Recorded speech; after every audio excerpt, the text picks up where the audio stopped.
ఈరోజు మా ఇంట్లో తిరువాత పులగం కొబ్బరి పచ్చడి. తిరువాత పులగానికి కావాల్సిన పదార్థాలు: పెసరబావులు, కరింపాకు, కొత్తిమీర, టమాటాలు, ఎర్రగడ్డలు, పచ్చిమిరపకాయలు, నెయ్యి, నూనె, అల్లం వెల్లుల్లి పేస్టు, ఉప్పు, బియ్యం. ఈ గ్లాసులో 2 గ్లాసులు బియ్యము, ఒక అర్ధ గ్లాసు పెసరబావులు బాగా వేసుకోవాలి. కొంచెం లైట్గా వేగిన తర్వాత బియ్యంలో పోసుకోవాలి. 2 సార్లు బియ్యము పెసరబావులు కడిగి పెట్టుకొని 10 నిమిషాలు నానబెట్టుకోవాలి. తర్వాతకు 2 స్పూన్లు నెయ్యి వేసుకోవాలి. 2 గంటలు ఆయిల్ వేసుకోవాలి.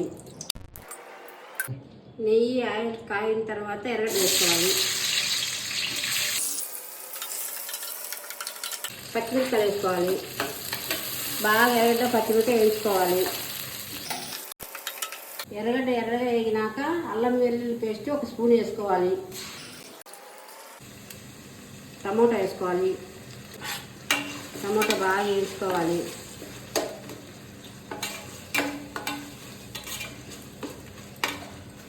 ఎర్రగడ్డ పచ్చిమిర టమాటా బాగా వేగిన తర్వాత బాగా మగ్గిపోయిన తర్వాత కొత్తిమీర వేసుకోవాలి. కరివేపాకు వేసుకోవాలి. ఇప్పుడు బాగా మగ్గిపోయింది. టమోటా ఎర్రగడ్డ పచ్చిమిరపకాయ అంతా బాగా మగ్గింది. ఇప్పుడు 2.5 గ్లాసుకి 5 గ్లాసులు నీళ్ళు పోసుకోవాలి. పాత బియ్యం కాబట్టి, కొత్త బియ్యం అయితే తగ్గించి పోసుకోవాలి.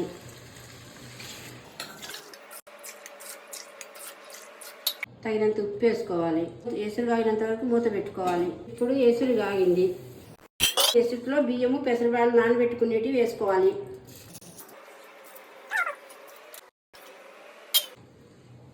బాగా కలబెట్టాలి. మూత పెట్టి ఒక 2 నిమిషాలు ఉడికించుకోవాలి.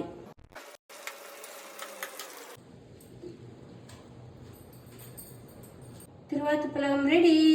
మీకు నచ్చినట్టయితే సబ్స్క్రైబ్ చేయండి, లైక్ చేయండి, కామెంట్ చేయండి.